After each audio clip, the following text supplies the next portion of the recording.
Record तोड़ जीत पर record तोड़ जश्न मनाती हुई भारतीय जनता पार्टी। प्रधानमंत्री नरेंद्र मोदी के नेतृत्व में ये रिकॉर्ड तोड़ जीत है जो गुजरात में बीजेपी ने हासिल किया है। नमस्कार, आप देख रहे हैं स्पेशल रिपोर्ट। आपके साथ मैं हूं अंजना ओम कश्यप। 156 सीटों पर भारतीय जनता पार्टी की ये जीत एक रिकॉर्ड है और आज हम आपको बताने वाले हैं कुछ ऐसे दिलचस्प आंकड़े जिनको सुनकर आप हैरान रह जाएंगे, क्योंकि भारतीय जनता पार्टी ने कई मायनों में रिकॉर्ड आज बनाए हैं। शुरुआत करते हैं 1989 से, जब कांग्रेस पार्टी ने वहां पर 149 सीटें हासिल की थी। तब भारतीय जनता पार्टी ने उस वक्त महज 11 सीटें हासिल की थी। ये वो आंकड़ा है जहां से बीजेपी आगे बढ़ती चली गई और आज एक ऐसा दिन भी आया जब माधव सिंह सोलंकी के 149 के रिकॉर्ड को तोड़कर 156 पर 2022 में भारतीय जनता पार्टी पहुंच गई है। हम आपको दिखा रहे हैं 1985 का वो रिकॉर्ड जब 11 सीटें बीजेपी की आई थी। 149 हासिल किया था कांग्रेस पार्टी ने, लेकिन आज वो रिकॉर्ड भी बहुत पीछे छूट गया है। 182 में से 156 सीटें भारतीय जनता पार्टी ने हासिल की है और कांग्रेस पार्टी इस बार सिमट गई है 17 में। और अब आपको बताते हैं वोट परसेंटेज दोनों ही पार्टियों का क्या रहा 1985 में और एक बार फिर जब 2022 में आप आते हैं, क्योंकि रिकॉर्ड वोट पहली बार किसी राज्य में 50% से ज्यादा वोट हासिल करती हुई बीजेपी दिख रही है। साल 1985 में महज 14% वोट आए थे बीजेपी के। वहां से देखिए उनका ये सफर है 52% वोटों का। वही कांग्रेस पार्टी इस बार 27 पर सिमट के रह गई है, जिसने तब हासिल किए थे 55%, 55.5% वोट 1985 में हासिल किए थे। लेकिन आज देखिए कांग्रेस कहां पर है। बीजेपी की छलांग है तो कांग्रेस की उसी अनुपात में गिरावट है। गुजरात की यही कहानी है। अब हम आपको बताते हैं कि इस जीत के मायने आखिर क्या है, क्योंकि प्रधानमंत्री नरेंद्र मोदी ने भी कहा गुजरात में प्रचंड जीत का जो संदेश है, उन्होंने कहा सत्ता विरोधी लहर वहां पर नहीं है, युवा सोच समझकर वोट करते हैं, उन्होंने हमारे लिए किया। शॉर्टकट पॉलिटिक्स नाम लिए बिना एक बार फिर से आम आदमी पार्टी पर वोट टूट पड़े। उन्होंने कहा जो शॉर्टकट पॉलिटिक्स करते हैं, जो आमदनी अठन्नी खर्चा रुपया, उस मुहावरे का उन्होंने जिक्र किया। प्रधानमंत्री नरेंद्र मोदी ने कई मायनों में आज यहाँ पर जो कहा है वही एक बड़ा संदेश है। उन्होंने बताया है कि किस तरह से भारतीय जनता पार्टी के तमाम कार्यकर्ता जुटे रहे, लगे रहे और मोदी का नाम चला। इस बार गुजरात के चुनाव जिन लोगों ने भी कवर किया है उन्हें पता है कि नरेंद्र मोदी की इस वक्त वहां पर जनता में किस तरह की लोकप्रियता है, वो उनके काम आई। आम आदमी पार्टी को 13% वोट मिला है। वो अब त्रिकोणीय मुकाबले के बाद 13% वोट हासिल करने के बाद एक राष्ट्रीय पार्टी बन गए हैं। ये उनके लिए बड़ी खबर है। वहीं हिमाचल प्रदेश में कांग्रेस पार्टी की जीत का जिक्र भी आज होना चाहिए, क्योंकि उन्होंने एक तरफा स्पष्ट जनादेश के साथ हिमाचल में जीत हासिल की है। वोट बैंक में आपने लगाई है सेंध, ये दावा हम आपको दिखा रहे हैं। विपक्ष का वोट बिखर गया है मल्लिकार्जुन खड़गे के नजरिए से देखिए तो, और बीजेपी का वोटर एकजुट रहा, क्योंकि सिर्फ ये कहना कि आम आदमी पार्टी ने वोट काट लिए सही नहीं होगा, क्योंकि बीजेपी के वोट परसेंटेज में अगर 13 से 15% का इजाफा हो रहा है तो वो साफ संकेत है कि लोगों ने बीजेपी को चूज किया है। 27 साल सत्ता में रहने के बावजूद चूज किया है। तो ये साफ बताता है कि जो दावा था बीजेपी का कि एंटी इनकम्बेंसी नहीं प्रो इनकम्बेंसी है, वही होता हुआ दिख रहा है। क्योंकि अगर सिर्फ वोट बंटने की वजह से आम आदमी पार्टी और कांग्रेस के जीत मिलती बीजेपी को तो उनका वोट परसेंटेज गिरता, लेकिन vote percentage Bharatiya Janata party का बढ़ा है। शायद खुद बीजेपी के नेताओं को अंदाजा नहीं रहा होगा कि अलग अलग प्रांतों में किस तरह से उनकी लोकप्रियता नरेंद्र मोदी की रही है। आइए एक रिपोर्ट के साथ शुरुआत करते हैं, क्योंकि इसके बाद बहुत दिलचस्प आंकड़े आने वाले हैं। हम आपको बताएंगे कि कैसे जीत के मार्जिन का रिकॉर्ड भी इस बार कई नेताओं ने बीजेपी की तरफ से गुजरात में तोड़ दिया है। लेकिन सबसे पहले ये रिपोर्ट।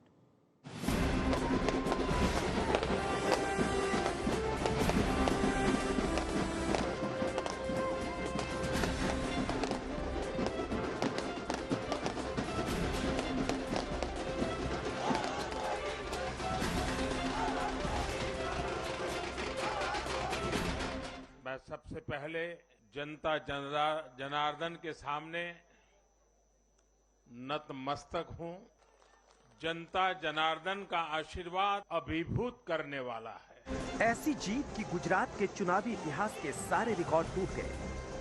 ऐसी प्रचंड जीत जिसके बारे में सोचना भी अकल्पनीय है, लेकिन नरेंद्र मोदी चुनाव दर चुनाव नया रिकॉर्ड बनाने में माहिर है। अगर आज गुजरात में बीजेपी को रिकॉर्ड तोड़ जीत मिली है तो इसका सेहरा नरेंद्र मोदी के सिर सजता है। गुजरात में मिली ऐतिहासिक जीत की व्याख्या मोदी ने दिल्ली में यूं की। मैं गुजरात की जनता को भी नमन करता हूं। चुनावों के दौरान मैंने गुजरात के भाई बहनों और युवाओं से कहा था कि इस बार नरेंद्र का रिकॉर्ड टूटना चाहिए, और मैंने वादा किया था कि भूपेंद्र नरेंद्र का रिकॉर्ड तोड़े, इसलिए नरेंद्र जी जान से मेहनत करेगा।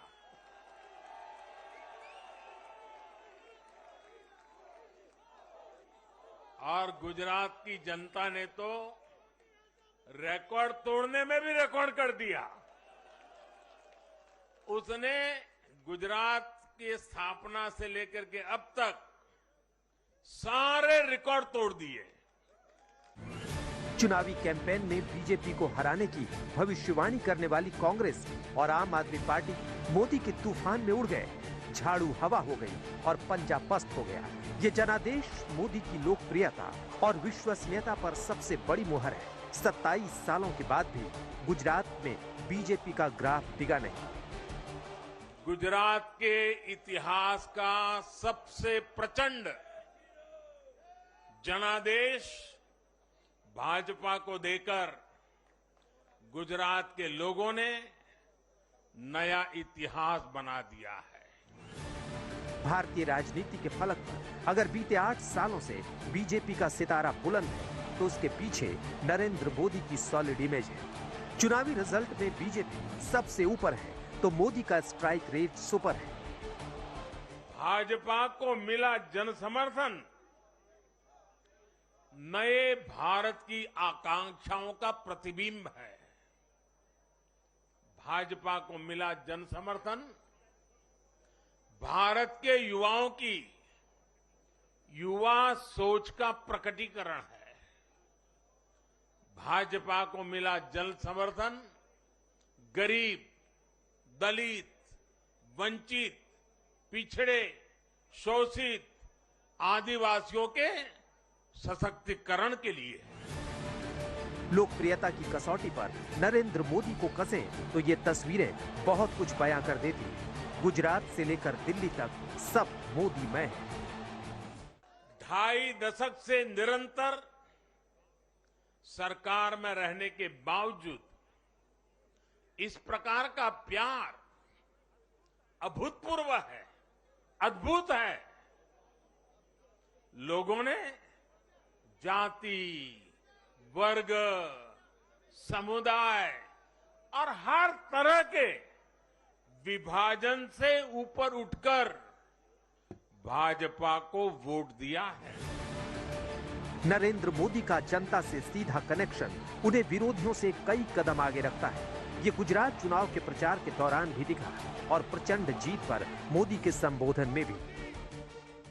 कि युवा ना तो जातिवाद के बहकावे में आते हैं न परिवारवाद के। युवाओं का दिल सिर्फ विजन और विकास से जीत सकते हैं, और भाजपा में विजन भी है और विकास के प्रति प्रतिबद्धता भी है। वैसे भी मोदी ने अपने गृह राज्य में उतरकर सीधे मोर्चा संभाला। उत्साहजनक भविष्यवाणियों के बावजूद प्रचार में खुद को पूरी तरह झोंक दिया। 3 नवंबर को चुनाव की घोषणा के बाद से ही वो पूरे गुजरात में करीब करीब हर दिन रैलियां और रोड शो करते दिखे। अगर चुनावी प्रचार के आंकड़ों को देखें तो 2017 विधानसभा चुनाव में मोदी ने 34 रैलियां की। ये वो वक्त था जब पाटीदार आंदोलन की वजह से बीजेपी के खिलाफ माहौल बना हुआ था, जबकि 2022 में नरेंद्र मोदी ने 51 रैलियां की। 72 वर्षीय मोदी बिना थके, बिना रुके प्रचार में जुटे रहे। यहाँ तक कि 50 किलोमीटर लंबा रोड शो तक किया। गुजरात की जनता से आशीर्वाद मांगा।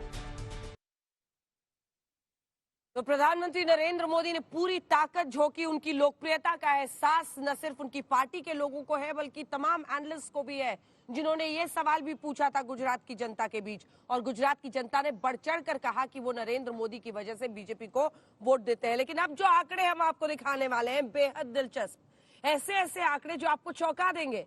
कोई विधानसभा की सीट अपनी कितने बड़े अंतर से जीत सकता है, कल्पना कीजिए आप। जहां तक नहीं पहुंचेगी आपकी कल्पना, वैसे वैसे नंबर्स आए हैं। जिक्र प्रधानमंत्री नरेंद्र मोदी ने भी भूपेंद्र भाई पटेल का किया, जो कि मुख्यमंत्री के उम्मीदवार हैं, और वही हम आपको दिखाने वाले हैं। हमारे साथ कई खास मेहमान जुड़ रहे हैं। आपको बता दें, हमारे साथ Pradeep Gupta ji axis by India के स्टूडियो में जुड़ गए हैं, विनोद अग्निहोत्री जी हमारे साथ जुड़ गए हैं, राजनीतिक मेहमान भी हमारे साथ जुड़ने वाले हैं, जिसमें संबित पात्रा कुछ देर में हमारे साथ जुड़ेंगे, आलोक शर्मा जी हमारे साथ जुड़ेंगे। प्रदीप गुप्ता जी को भी दिखा दीजिए, एक्सिस बाय इंडिया के हमारे साथ आलोक जी जुड़ गए हैं, संबित पात्रा भी कुछ ही देर में हमारे साथ जुड़ेंगे, कुछ अन्य मेहमान भी हमारे साथ जुड़ेंगे। लेकिन सबसे पहले सामने रखिए आंकड़ा भूपेंद्र पटेल का। घाटलोडिया सीट, अहमदाबाद की सीट है, घाटलोडिया सीट से 1,92,000 92,000 लगभग 2 लाख के अंतर से जीते हैं। कुल वोट यहां पर आप समझ लीजिए कि 3.25 से 3.5 लाख के आसपास है, जिसमें बाकियों को 10-20 हजार वोट मिले हैं इनके इलाके में। पीएम ने कहा था मुझसे भी ज्यादा रिकॉर्ड से आप इस बार भूपेंद्र को जिताइए। दूसरे नंबर पर संदीप देसाई लगभग 1.5 लाख वोट के मार्जिन से जीते हैं। ये देखिए 1,58,045 वोटों से इनकी जीत हुई है। ये हम आपको जीत का मार्जिन दिखा रहे हैं, जिससे आप अंदाजा लगा सकते हैं कि किस तरह की वोटिंग हुई है।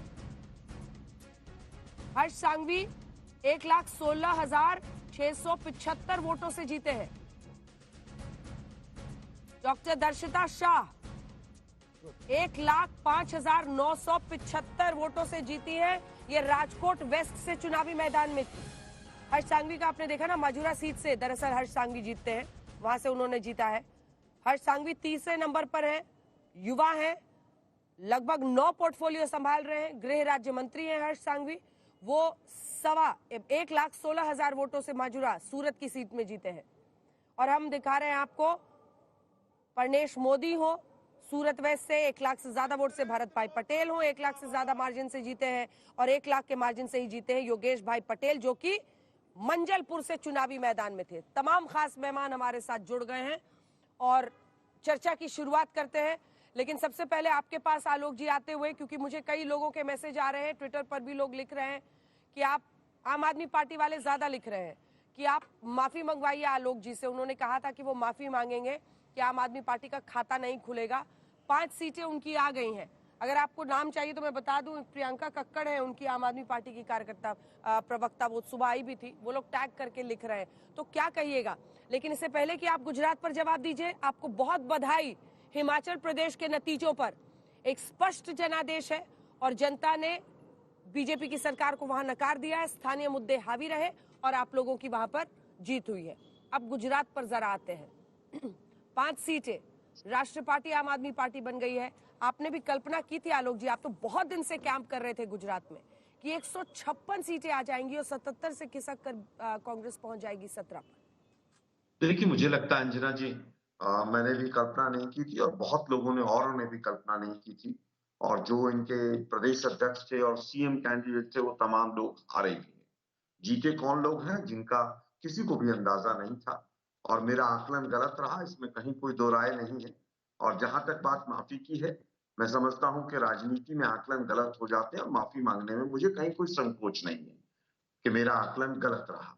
दूसरी चीज अब ये आती है, क्या केजरीवाल जी ने जो दिल्ली के एमसीडी के लिए आकलन किए थे, क्या वो ठीक उतरे? हम उनसे माफी नहीं चाहते, लेकिन क्या उन्होंने कहा था कांग्रेस की 5 से भी सीटें कम आएंगी, क्या वो सही निकला?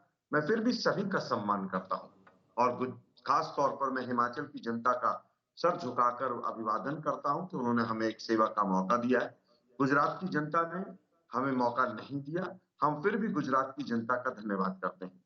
जहां तक बात है आम आदमी पार्टी की, लगभग 54 सीटें ऐसी हैं अंजना जी, स्पष्ट तौर पर, जैसे तुषार चौधरी की सीट हम मात्र 1600 कुछ वोटों से हारे हैं, वहां पर मैक्सिमम जो है वो डेंट आम आदमी पार्टी ने किया है। तो हमारा जो आकलन था कि ये बी टीम है, उसने काफी हद तक हमें 2 रीजन में नुकसान दिया है, एक सौराष्ट्र, एक साउथ। मुझे पता था ये आर्ग्यूमेंट आप देंगे आलोक जी, लेकिन अगर बीजेपी का वोट परसेंटेज बढ़ता है तो फिर इसकी क्या वजह है? फिर कैसे वोट उनका काटा, आपका वोट काट दिया मैं बताता उन्होंने? हूं बीजेपी की अंजना जी, लोकप्रियता में बिल्कुल। भी तो उछाल है ना सर। 55% अंजना के जी, मैं आसपास उनका बिल्कुल- वोट परसेंटेज है जो हम दिखा रहे हैं, तो फिर वो कैसे है? 53%, माफ कीजिएगा 53%, 2022 में 52.5% अभी तक के आंकड़े के मुताबिक। उन्होंने स्टीप राइज किया है सर अपने वोट परसेंटेज में। अंजना जी, मुझे पता था कि आप ये सवाल मुझसे पूछेंगी। देखिए, जहां पर बीजेपी का खास तौर पर 4 शहरों में, राजकोट, सूरत, बड़ौदा और अहमदाबाद, वहां पर उनका मार्जिन बढ़ा है। तो जो वोट परसेंटेज जहां ज्यादा बढ़ता हुआ नजर आ रहा है, वो ये 4 शहर हैं। उसके अलावा मैक्सिमम जगह अगर आप सीट वाइज एनालिसिस करेंगे, तो जो हमें मैक्सिमम डेंट मारा है, वो डेंट आम आदमी पार्टी ने मारा है। हमारी भी कमियां रही हैं, हमारी प्लानिंग में भी कमी रही है, स्ट्रैटेजी में भी कमी रही है। उसमें मैं कहीं पर उसको संकोच नहीं है मुझे कि मैं उसको स्वीकार करूं, लेकिन आम आदमी पार्टी ने खास तौर पर साउथ गुजरात, सौराष्ट्र, इन 2 रीजन में हमें बहुत बुरी तरह से डेंट मारा है। इसको हम शायद आंखों से नहीं लगा पाए। ठीक है, जल्दी से प्रदीप गुप्ता जी हमारे साथ जुड़ गए हैं, जिनका ये एग्जिट पोल इस बार दोनों राज्यों में कम से कम पूरी तरह से सटीक बैठा है।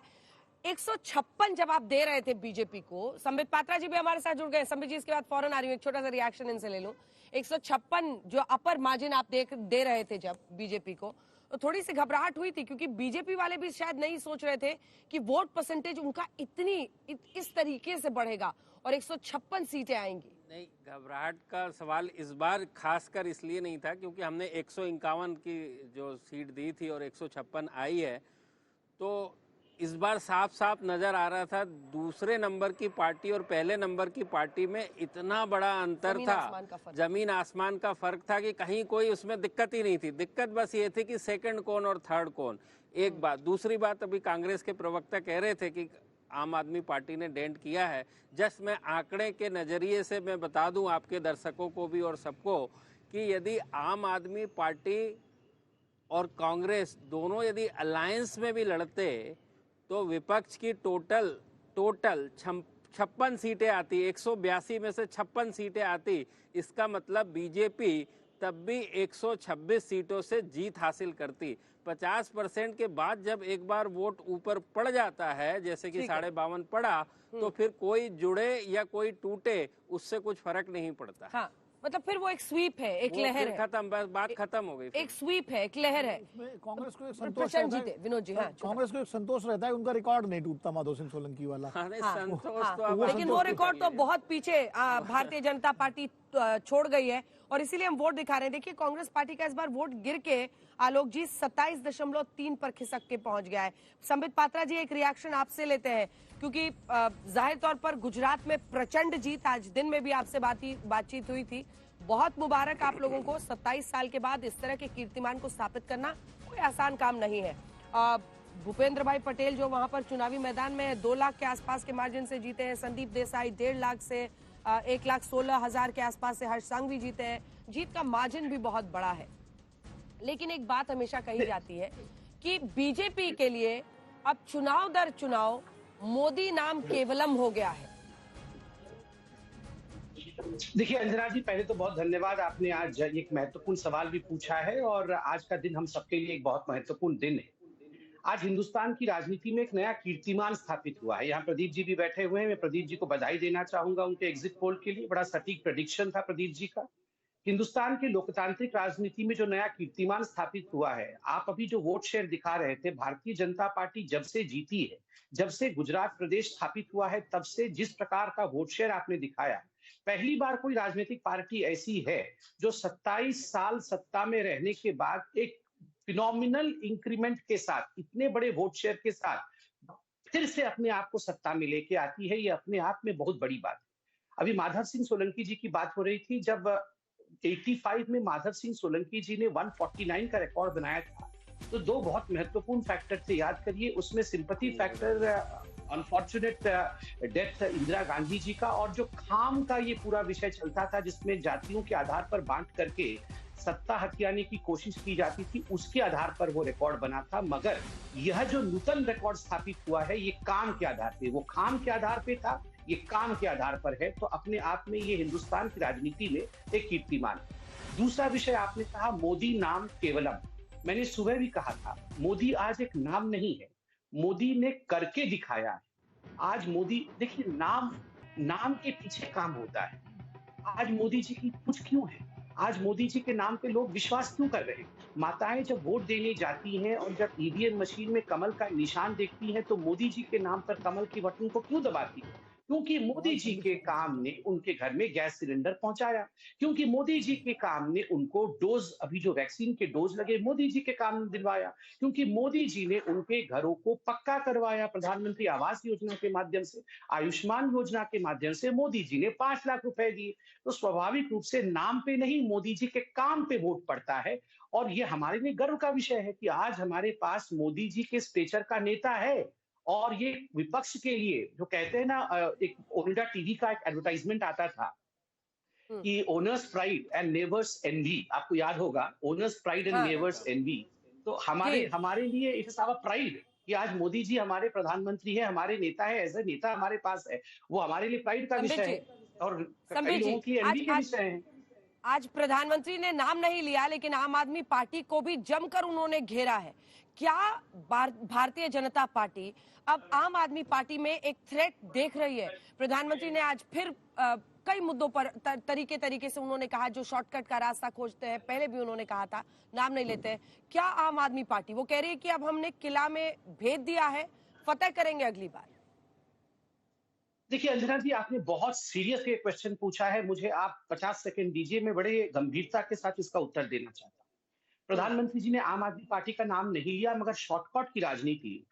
आप यहाँ सब बड़े लोग बैठे हुए हैं, प्रदीप जी बैठे हुए हैं, आप किसी से भी पूछिए, आज हिंदुस्तान 5वें नंबर की इकोनॉमी बन के उभरी है। पूरा विश्व कोरोना के बाद जिस प्रकार से प्रताड़ित हुआ है इकोनॉमिकली, पूरा विश्व, बड़े बड़े रिसोर्सफुल कंट्री, अमेरिका से लेकर यूरोपियन यूनियन को देख लीजिए, आज उनकी परिस्थिति क्या है। आज वो कहीं ना कहीं एक लचर परिस्थिति में पड़े हुए हैं।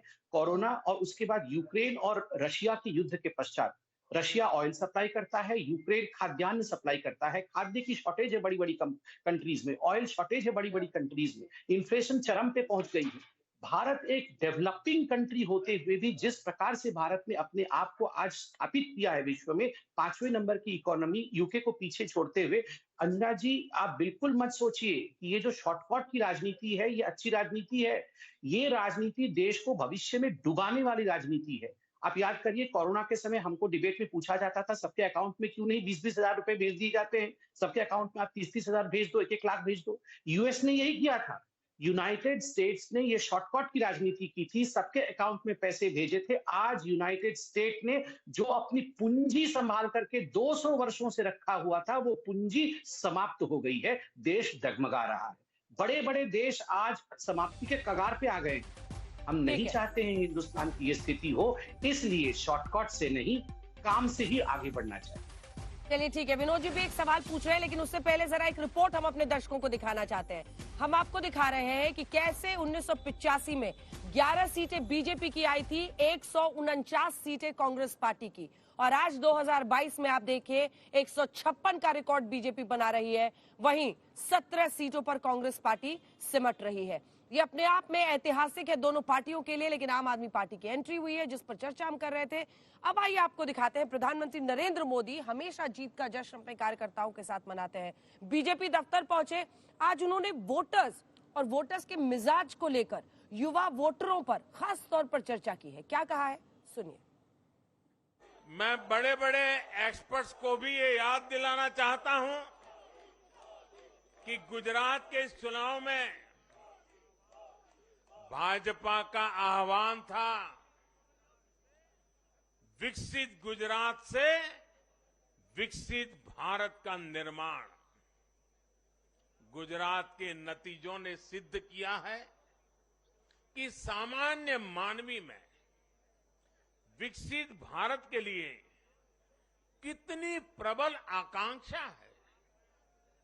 संदेश साफ है, जब देश के सामने कोई चुनौती होती है तो देश की जनता का भरोसा भाजपा पर होता है। जब देश पर कोई संकट आता है तो देश की जनता का भरोसा भाजपा पर होता है। जब देश बड़े लक्ष्य तय करता है तो उनकी प्राप्ति के लिए देशवासियों का भरोसा भाजपा पर होता है। गुजरात की जनता ने मोदी की झोली भर दी। गुजरात के वोटरों ने अपने जनादेश से संदेश दे दिया कि नंबर 1 तो मोदी ही है। साथियों, पिछले 8 वर्षों में देश में एक और बहुत बड़ा बदलाव अनुभव किया गया है। ये बदलाव कार्य का भी है, कार्यशैली का भी है। भाजपा की सरकारें भी कार्य को छोटा नहीं समझती। हम मानते हैं हर काम बड़े लक्ष्यों की प्राप्ति का माध्यम बनता है। इसलिए भाजपा की सरकारों ने गरीबों के लिए पक्के घर, शौचालय, गैस कनेक्शन, बिजली कनेक्शन, नल से जल, बैंक में खाते, मुफ्त इलाज, मुफ्त भोजन, इंटरनेट ऐसी बेसिक सुविधाओं पर फोकस किया है। पहले की राजनीति में ये बहुत फैंसी विकास नहीं माना जाता था। पहले की राजनीति में इसे बड़े काम के तौर पर देखा भी नहीं जाता था। वैसे भी बीजेपी 1995 के बाद से गुजरात के चुनावों में अपराजय है। पूरी दुनिया साल 2002 से मोदी और गुजरात के रिश्ते का साक्षी है और ये जीत उसी अटूट रिश्ते की गवाही दे रहे हैं। आज तक ब्यूरो। संबित पात्रा जी से एक रिएक्शन ले लेते हैं। प्रधानमंत्री नरेंद्र मोदी ने जो आज एक्सपर्ट्स पर टिप्पणी की, तमाम बातें कही, उन्होंने कहा कि और भी आने वाले वक्त में परेशानियां बढ़ेंगी, उसको सहने के लिए तैयार रहना है। लेकिन एक सिंपल सा सवाल है सर, जो गुजरात में चल गया वो हिमाचल में क्यों नहीं चला? और इसी में एक प्रश्न विनोद जी भी जोड़ रहे हैं, जोड़ लीजिए, उसके बाद चलेंगे। सुखविंदर सिंह सुक्खू साहब भी हमारे साथ जुड़ गए, जो कि पूर्व अध्यक्ष है हिमाचल प्रदेश कांग्रेस के। अमित भाई, पहले तो बधाई गुजरात की आपको बहुत बहुत, थंपिंग मेजॉरिटी रिकॉर्ड तोड़ने की।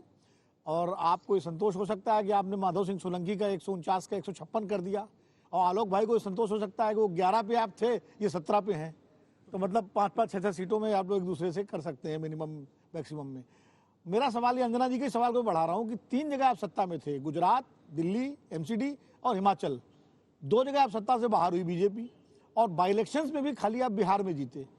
गुजरात में आप थंपिंग जीते। आप गुजरात का जश्न तो मना रहे हैं, बाकी जगहों पर जो आपकी हार हुई है उस पर क्या कहना है आपका? क्योंकि मोदी जी का फैक्टर उस समय लागू होता है ना, उनकी योजनाओं का, उनके काम का। विनोद जी नमस्कार, आपको बहुत दिनों बाद आपके साथ बैठने का सौभाग्य मिला। एक तो मैं आपको करेक्ट कर दूं कि रामपुर में भी भारतीय जनता पार्टी की जीत हुई है। रामपुर और कुर्नी दोनों जगह जीत हुई है, बिहार में और रामपुर में। देखिए, जहां तक हिमाचल प्रदेश का और अंजना जी का मूल प्रश्न था, मैं बिल्कुल खुल करके, जिसको कहते हैं कैंडिड उत्तर दे रहा, मैं कैंडिड उत्तर देता हूं।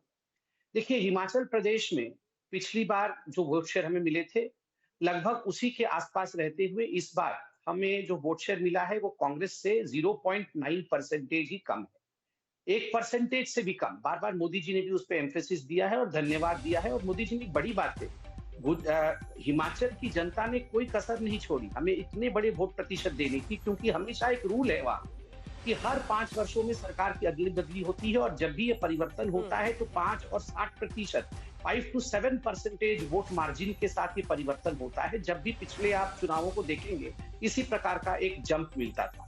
पहली बार ऐसा हुआ है कि इतना क्लोज कंटेस्ट और केवल 0.9% का डिफरेंस।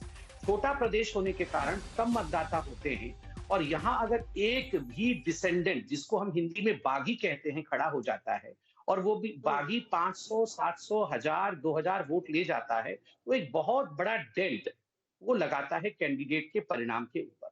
ऐसे 12-14 सीटें आज भारतीय जनता पार्टी की है, जहां बागियों के कारण से 500, 600, 100, 80, 90 इन वोटों से भारतीय जनता पार्टी को पराजय का सामना करना पड़ा है। मुझे लगता है परफॉर्मेंस में हिमाचल में कोई कमी नहीं रही। जिन गांव तक सड़क कभी नहीं पहुंचे थे, उन गांव तक सड़क पहुंचे हैं, बिजली पानी पहुंचाई गई है, लोगों ने आशीर्वाद भी दिया है। मगर एक डिसेंडेंट फैक्टर, ये जो बागियों का फैक्टर था, उसके कारण 0.9% का हमें नुकसान हुआ है और हम पीछे रह गए। दूसरा विषय लेकिन जो एक बात सटीक जो है, जो प्रदीप जी भी बार बार हम सब बताना चाह रहे हैं, वो ये है कि हमारा जो एग्जिट पोल था वो हिमाचल और गुजरात दोनों में बिल्कुल सटीक साबित हुआ है। एक बार फिर से मैं संबित जी आपको गुजरात पर लाना चाहती हूँ। मैंने पहला ही प्रश्न आपसे किया था मोदी नाम केवलम, आपने कहा कि हमारे पास है मोदी जी, लेकिन अन्य फैक्टर्स क्या रहे? क्योंकि भूपेंद्र पटेल को भी लोगों ने समर्थन दिया है। अगर वो वाकई 1,92,000 वोट से जीत रहे हैं तो ये बता रहा है कि उनके चेहरे पर टिके रहना आपके लिए काम आया। इसी के साथ अगर आप हर्ष सांघवी को देखें तो उन पर जिस तरह का भरोसा शीर्ष नेतृत्व का है वो काम आता है। सूरत में देखिए 37 साल उनकी उम्र है, 1,16,000 वोटों से वोट जीते हैं। तो कुल मिलाकर एंटी इनकम्बेंसी नहीं दिखी है। मेरा प्रश्न आपसे ये है कि प्रधानमंत्री नरेंद्र मोदी के अलावा कौन से फैक्टर्स रहे जिसकी वजह से ये 156 आप पहुंच पाए हैं? इसके बाद आलोक जी आ रही हूँ। देखिए अंजना जी, प्रधानमंत्री नरेंद्र मोदी और उन्होंने जिस प्रकार के एक कार्य शैली को, एक पूरे के पूरे मैं कहूंगा एनवायरनमेंट को बहुत शुरू से आरंभ किया, वो कारण बना है गुजरात में इस प्रकार की जीत के लिए। निरंतर गुजरात में आप देखिए भारतीय जनता पार्टी इतने वर्षों से इसलिए जीत रही है क्योंकि एक वर्क कल्चर, जिसको हम कहते हैं कार्य करने की पद्धति, और गुजरात से विकास निकलकर भारत के और बढ़ी है। क्योंकि 2014 में जो मॉडल गुजरात का मॉडल था, वही मॉडल प्रधानमंत्री नरेंद्र मोदी प्रधानमंत्री बनने के बाद उसी मॉडल को हिंदुस्तान के लिए भी लागू किया और वो सक्सेसफुल मॉडल हुआ। 19 में हम दोबारा सरकार में आए, तो स्वाभाविक रूप से उनकी काम करने की पद्धति को पटेल जी ने भी फॉलो किया, हमारे हर्ष सांघवी भाई भी फॉलो कर रहे हैं, और उसके कारण से ये लाभ भारतीय जनता पार्टी को मिला है। ठीक है आलोक जी, गुजरात से लेकर जुड़ा हुआ एक सवाल आपसे, क्योंकि हिमाचल पर मैंने उनसे प्रश्न कर लिया है। क्या आप लोग आम आदमी पार्टी को बी टीम कहते रहे, लेकिन बी टीम नरेंद्र मोदी देश के प्रधानमंत्री के लिए साबित हुए? मधुसूदन मिस्त्री, मल्लिकार्जुन खड़गे, जिसमें एक ने औकात याद दिलाई, एक ने रावण से तुलना कर दी। क्या अब कम से कम कांग्रेस पार्टी को यह एहसास है कि हम खिसकते खिसकते 17 के धरातल पर आ गए हैं क्योंकि हमने मोदी पर हमला किया है? ये गुजरात के चुनाव थे, ये गुजरात के चुनाव थे आलोक जी। और गुजरात में अगर आप आम आदमी से, आप भी निकलते होंगे सड़कों पर और आप लोग भी लोगों से बातचीत करते होंगे, प्रधानमंत्री नरेंद्र मोदी की लोकप्रियता की कोई काट आप लोग ढूंढ नहीं पाए हैं? हमला करते हैं, फायदा उनको हो जाता है। देखिए, मुझे लगता है कि इस तरह की शब्दावली और जो गोलपोस्ट मोदी जी ने रोज रोज बदले, उनका प्रभाव नहीं था। इस तरह की शब्दावली का भी प्रभाव देखने को नहीं मिला। कारण क्या था कि हमने भी आक्रामकता के साथ मोदी जी ने किस किस शब्दावली का इस्तेमाल किया है और तमाम इनके कैंडिडेट्स ने मोदी जी के लिए क्या कहा है, तुरंत जनता के बीच में रखा। लेकिन अभी मैं देख रहा हूं, लिस्ट मेरे हाथ में ही है, 54 सीटें ऐसी हैं अंजना जी जिस पर सीधे सीधे आम आदमी पार्टी ने इतना वोट बैंक लिया है कि उसके 10%, 20% से ही मात्र हम हारे हैं। अब बात आती है विकास की। विकास में क्या गुजरात जो है वो पहले से समृद्धशाली नहीं था? मोदी जी के आने के बाद तो 10,000 करोड़ का कर्जा 4 लाख करोड़ पर पहुंच गया। 22 पेपर फुट हुए, लट्ठा कांड और मोरबी जैसा कांड हुआ, तो क्या यही कार्यशैली थी? आज भी मोरबी के मृतकों को मुआवजा नहीं मिला है, राज्य सरकार ने अभी तक मुआवजा नहीं दिया है। हमने तमाम चीजें जनता के बीच में रखी हैं और ह्यूमन डेवलपमेंट इंडेक्स में गुजरात आज अगले 5 साल बाद फिर रखिएगा।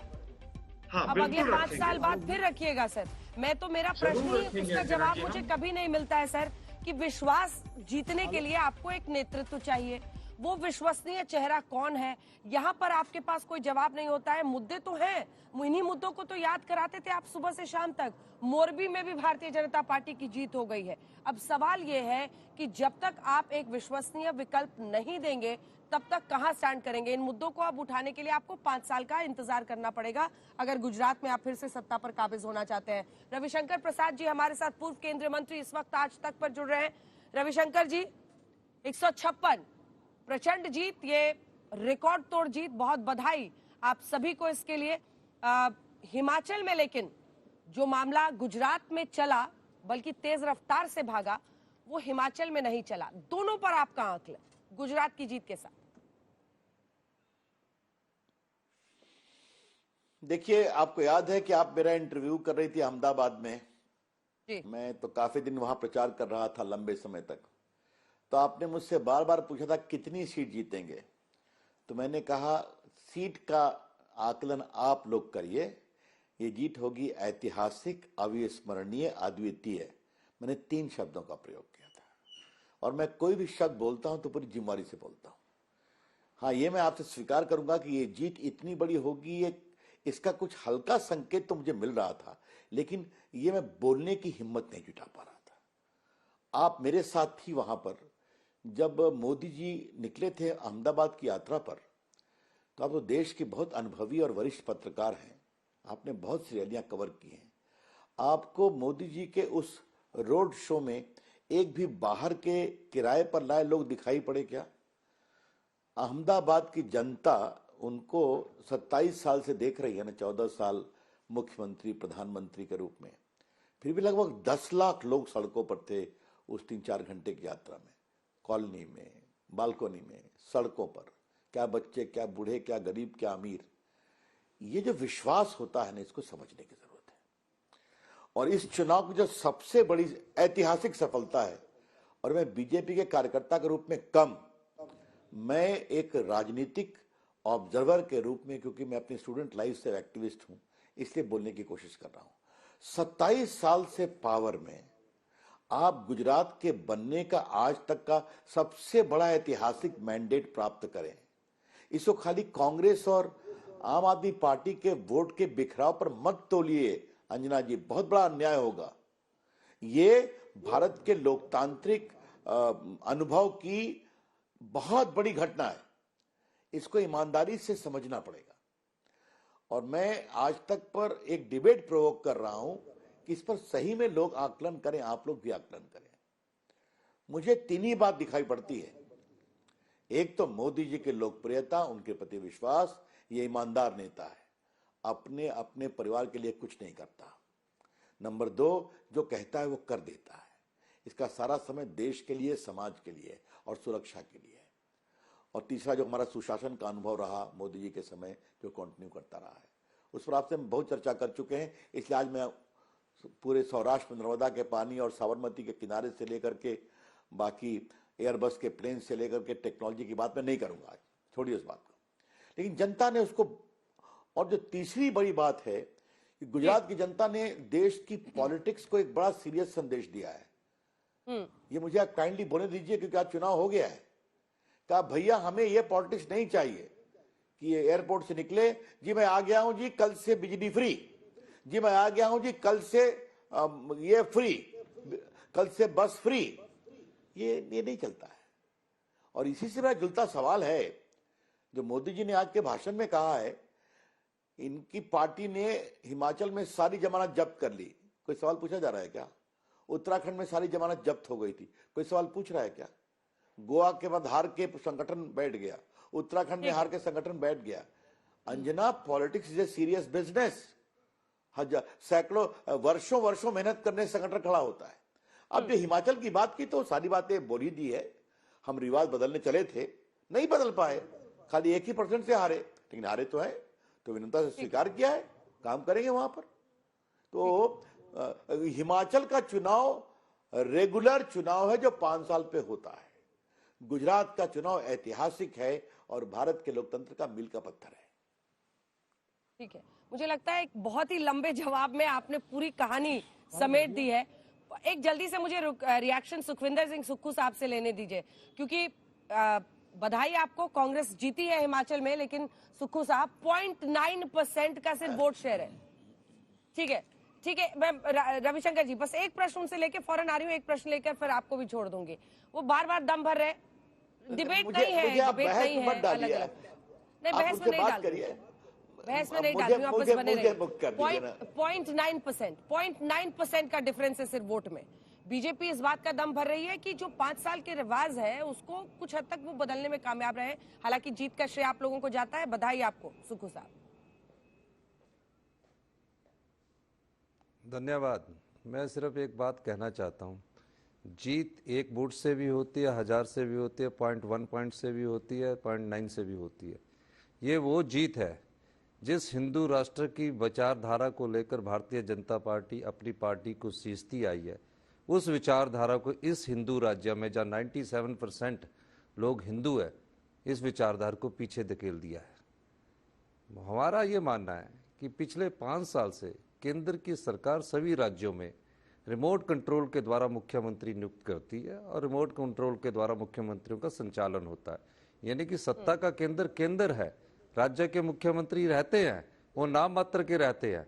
इस प्रकार की मुख्यमंत्रियों की प्रक्रिया हिमाचल प्रदेश में भी थी, पर हिमाचल की जनता इसको जानती थी। गुजरात में वोटिंग परसेंटेज 64% हुआ है, हिमाचल में वोटिंग परसेंट पिछले 2017 में 75% था, इस बार 75.6% हुआ है। महिलाओं ने बढ़ चढ़कर हिस्सा लिया है। तुम्हारा ये मानना है कि ये बदलाव जो है, ये जो आगे की बात करते हैं, मुख्यमंत्री कौन होगा? क्योंकि प्रतिभा जी सुबह सुबह आकर दावा ठोक गए कि वीरभद्र सिंह की लेगेसी है, उनकी विरासत है, परिवार से ही किसी को बनना चाहिए। सबको पता है कि आप अध्यक्ष थे, फिर वो आई और उसके बाद से सक्रियता उनकी, सांसद है अभी मंडी इलाके से। तो मुख्यमंत्री का चेहरा कौन होगा सर? और बीजेपी कहती है, परिवार का आरोप लगाती है वीरभद्र सिंह जी के नाम पर। उनकी पत्नी, उनके बेटे स्वाभाविक दावेदार कैसे बन जाते हैं?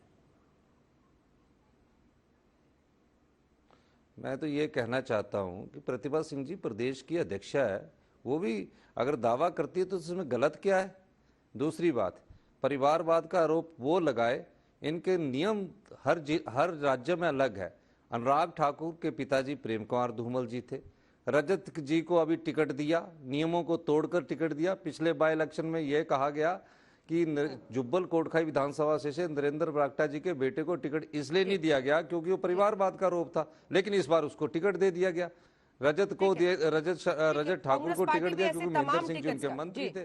परिवार का बात तो इन्होंने तमाम टिकट्स गिना रही है जो परिवार से जुड़े हुए हैं और उनको टिकट दिया गया है, लेकिन बागियों ने भी काफी हद तक हिमाचल प्रदेश में बीजेपी को नुकसान पहुंचाया। आइए आपको दिखा देते हैं भारतीय जनता पार्टी की इस प्रचंड जीत पर गुजरात में पीएम ने क्या बोला है। एक छोटा सा हिस्सा, उसके बाद से रविशंकर जी आ रहे हैं।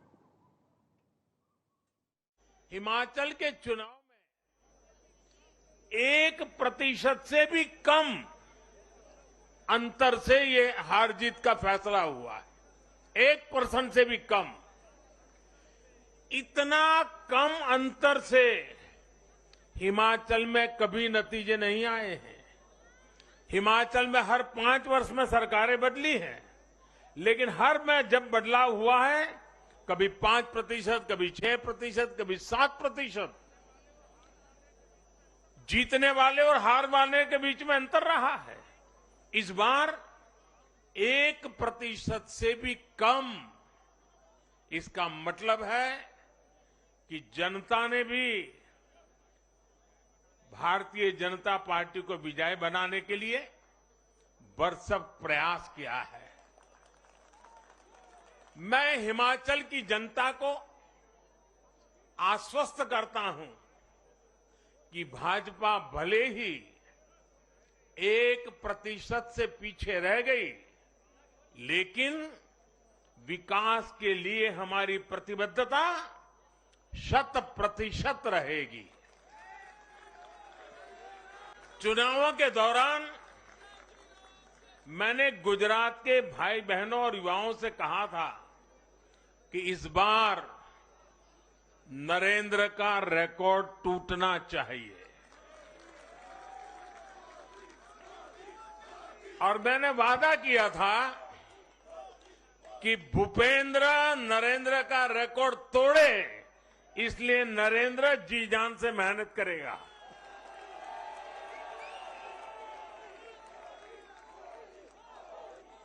और गुजरात की जनता ने तो रिकॉर्ड तोड़ने में भी रिकॉर्ड कर दिया।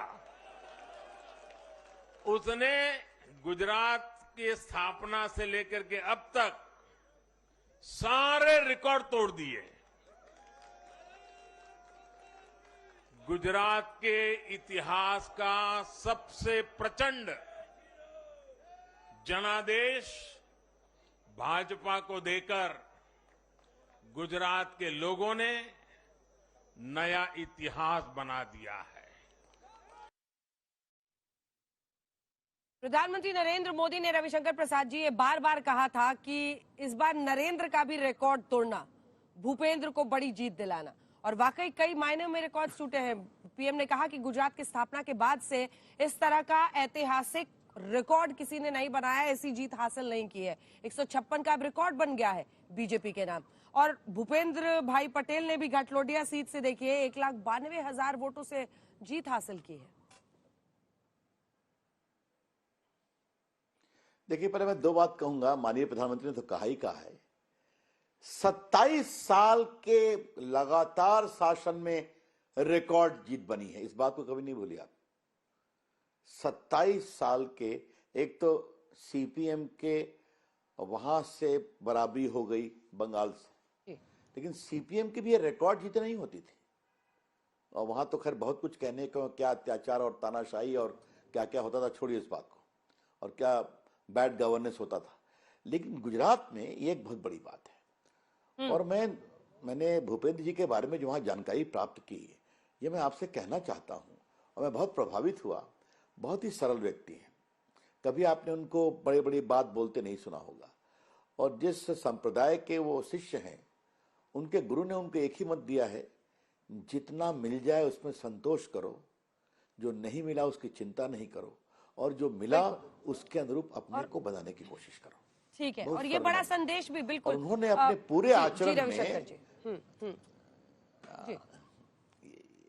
तो इसलिए ये बहुत बड़ा दिन है आज, बहुत बड़ी विक्ट्री है लोकतंत्र की। इसको हम लोग देखें, सीखें। और आप लोगों ने भी जो देखा गुजरात को, खाली एक मैं अंतिम आग्रह कर रहा हूं अपने तरीके से आज, कृपया करके अब गुजरात की बैशिंग बंद किया जाए, बहुत हो गया। मोदी ने संकेत किया था गुजरात की हर चीज को क्वेश्चन करना, गुजरात के हर निर्णय पर क्वेश्चन करना, गुजरात की हर उपलब्धियों को नकारने की कोशिश उम्मीद करना। करते हैं आप जिसको संदेश दे रहे हैं, संदेश उसको पहुंच जाए। ठीक है, जो उम्मीद कर रही हूँ कि जिसको संदेश आप दे रहे हैं उनको पहुंच जाए। बहुत बहुत धन्यवाद आपका रविशंकर। और उसमें आपके भी महकमे के बहुत सारे मित्र हैं। चलिए, बहुत बहुत धन्यवाद। बहुत धन्यवाद आपका रविशंकर प्रसाद जी हमारे साथ जुड़ने के लिए। सचिन पायलट जी हमारे साथ इस वक्त जुड़ रहे हैं। सचिन पायलट कांग्रेस पार्टी के वरिष्ठ नेता, एक सवाल जल्दी से उनसे ले सकते हैं क्या? सचिन पायलट जी, बहुत बधाई आपको हिमाचल प्रदेश की इस जीत पर, लेकिन गुजरात में जो प्रदर्शन कांग्रेस पार्टी का रहा है वो आपके लिए चिंता की बात होनी चाहिए। 156 की प्रचंड जीत 27 साल की एंटी इनकम्बेंसी के बाद इस तरह से अपने आप में एक रिकॉर्ड है। और आपके मुख्यमंत्री जी तो सर राजस्थान छोड़ के वहीं बैठे हुए थे। आप बिल्कुल सही दोनों कह पर रही आपका हैं। रिएक्शन? जो परिणाम आए हैं, पहली बात तो हिमाचल का जो परिणाम आया है वो दो बातें बताता है।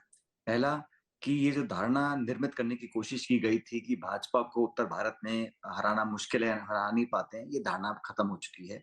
और जो डबल इंजन की बात करते थे, उन सब ने देख लिया कि प्रधानमंत्री जी, रक्षा मंत्री, गृह मंत्री, मुख्यमंत्री सब ने डेरा डाला था हिमाचल में, छोटा सा राज्य है, बावजूद उसके लोगों ने उनके एजेंडा को नकारा है और कांग्रेस को स्पष्ट बहुमत देकर जिताया है। और उत्तर भारत में जहां बाइपोलर कॉन्टेस्ट होता है, वहां पर कांग्रेस ने भाजपा को अच्छी तरह हराया है। ये एक मैसेज गया पूरे देश की राजनीति में। जहां तक गुजरात की बात है, आप बिल्कुल सही कह रही हैं, जो परिणाम आए हैं वो हमारी उम्मीद से बहुत कम है, काफी कम है, और हमें बहुत गहरा चिंतन करना पड़ेगा। हमारा आज भी वोट शेयर वहां पे 28% है, और मुझे चिंता अंजना जी सीटों की कम है, वोट शेयर की ज्यादा है, क्योंकि हमारा जो विपक्ष का वोट शेयर था, लगभग 40% वोट कांग्रेस को मिलता था, वो भी थोड़ा टूटा है। हमारा चुनाव भाजपा, अवेसी साहब की पार्टी और आपके साथ था, और केंद्र सरकार और राज्य सरकार और तमाम संसाधनों के साथ था। मैं हर जो व्यक्ति इस चुनाव में कांग्रेस की परफॉर्मेंस को क्रिटिसाइज करता है, मैं उस बड़ी विनम्रता से उस क्रिटिसिज्म को, आलोचना को एक्सेप्ट करता हूं। लेकिन ये बात भी देखनी पड़ेगी कि जो 150 प्लस का आंकड़ा आया है, ये गुजरात सरकार की परफॉर्मेंस का आंकड़ा शायद नहीं होगा, ये विपक्ष का जो वोट बटा है उसका एक अर्थमेटिक है। नहीं, सचिन जी आपको करेक्ट करते हैं, और यहाँ पर हमारे साथ दो एक्सपर्ट्स भी हैं। बीजेपी का वोट परसेंटेज बढ़ा है सर, आप ही बोलेंगे, बीजेपी का वोट परसेंटेज बढ़ा है ना सर? 53% क्यों है? मैं आपको समझाने की कोशिश कर रहा हूँ। जब विपक्ष खंडित दिखाई देता है, तो जो फेंस सिटर्स होते हैं वो सोचते हैं कि अपना वोट हम वहां क्यों दें। वो फेंस सिटर जो ट्रेडिशनली विपक्ष को जाते थे, वो फिर सत्ताधारी दल को जाते हैं। और मैं मतलब आप कन्विंस नहीं कर पाए फेंस सिटर्स को? फेंस सिटर्स क्या सर, आपके वोटर्स खिसक के चले गए हैं उधर। हम जब लड़ रहे हैं भाजपा से, आम आदमी पार्टी से, AIMM से, तमाम लोगों से, तो ये होता है। लेकिन मैंने शुरू में कहा कि बीजेपी चुनाव जीती, उनको शुभकामनाएं।